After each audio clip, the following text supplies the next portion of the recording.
साल बुना। भोले भाले किसान अधिक उत्पादन के लालच में फंसकर रासायनिक खाद व कीटनाशकों का प्रयोग करने लगे। बैलों की जगह ट्रैक्टर से जुताई होने लगी।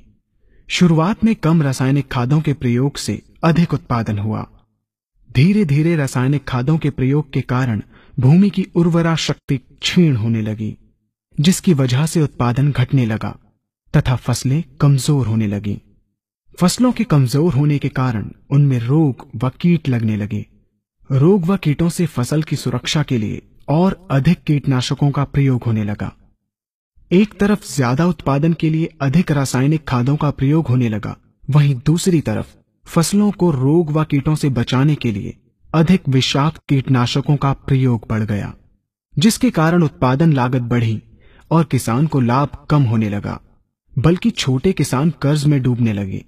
धीरे धीरे भूमि की उर्वरा शक्ति क्षीण होने से भूमि बंजर होने लगी। रासायनिक खाद व कीटनाशकों के कारण खाद्यान्न भी विषाक्त हो गए तथा जलवायु भी प्रदूषित हो गई, जिसके कारण मानव पशु पक्षियों के स्वास्थ्य पर प्रतिकूल प्रभाव पड़ा, जिसका परिणाम आपके सामने है। मानव स्वास्थ्य पर रासायनिक खादों के पड़ने वाले प्रभाव को आप ऐसे समझें। जब किसान फसल में रासायनिक खाद डालता है तो रासायनिक खाद में उपस्थित विषाक्त रसायन जल में घुलकर सबसे पहले जल को प्रदूषित कर भूमि के अंदर उपस्थित केचुए व सूक्ष्म जीवाणुओं को मार देता है। ये बात सभी किसान अच्छी तरह से जानते हैं कि केचुए व अन्य सूक्ष्म जीवाणु भूमि की उर्वरा शक्ति को बढ़ाने के लिए अति आवश्यक होते हैं। विषाक्त रसायन के कारण इनकी मृत्यु हो जाने से भूमि की उर्वरा शक्ति नष्ट हो जाती है तथा भूमि कठोर होकर बंजर होने लगती है। रासायनिक खादों के विषाक्त रसायन पानी के माध्यम से अन्य खनिजों के साथ फसल के अंदर पहुंचकर फसलों को विषाक्त बना देते हैं।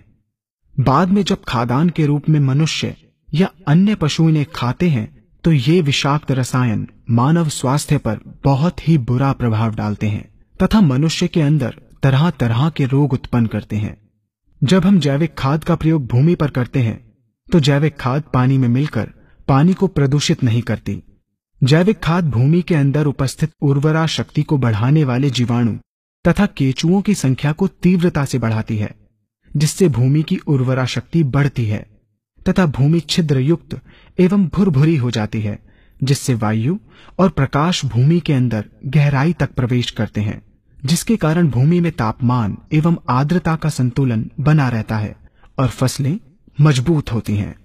जैविक खाद में विद्यमान तत्व खाद्यान्न के माध्यम से मानव व पशु पक्षियों के शरीर में पहुंचकर स्वास्थ्य लाभ पहुंचाते हैं।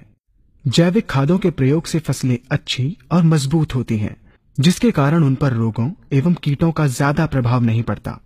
यदि किसी प्राकृतिक कारणवश कीटों व रोगों का प्रभाव अगर पड़ता भी है तो गौमूत्र एवं औषधीय वनस्पतियों के घोल के छिड़काव करने से फसलों को रोग एवं कीटों से बचाया जा सकता है। गौमूत्र एवं अन्य प्राकृतिक औषधियों के मिश्रण के छिड़काव से फसलों का कम लागत में बचाव हो जाता है तथा वातावरण पर भी कोई दुष्प्रभाव नहीं पड़ता। यहाँ हम आपको तालिकाबद्ध तरीके से दोनों